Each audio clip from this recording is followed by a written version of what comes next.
So Liz, going into Tokyo, like I grew up watching Lauren Jackson, right?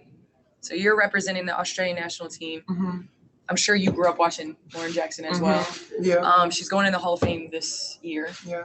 What has she meant to the sport of women's basketball and basketball in general? Like you watch, like everybody kind of now is like bigger guards and playing. You call yourself a big guard. I see you out there. Like, what has Lauren meant to Australia and then just basketball in general?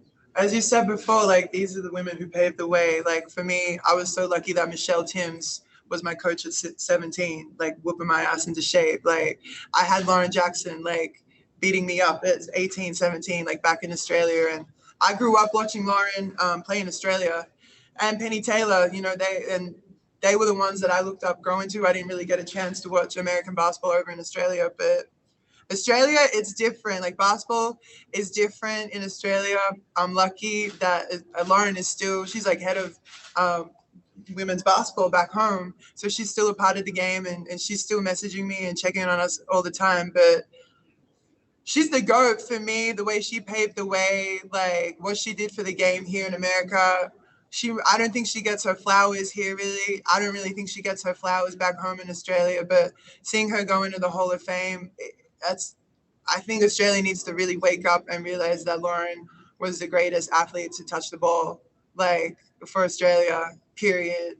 No man has done what she did back home. I honestly hope I can go and get a gold medal just for her, just to bring it back home to Australia. That's my dream. I feel like if I can do that, I'm doing that for Lauren and Penny and all the women that didn't get to do it, because they did so much for us, Opal's national team. And to be an island on the other side of the world and still be top 3 in the world, like, I don't think people really respect Australia the way they should. We have so many women in this league, and if it wasn't for Timsy being the first woman to come out here and play in the WNBA, you know, I'm so lucky that Sandy Brondello is our head coach as well. And she really paved the way for us as well. And she coaching in the league, like, I don't know. Australia really puts out talent, and I don't know how we do it all the way on the other side of the world.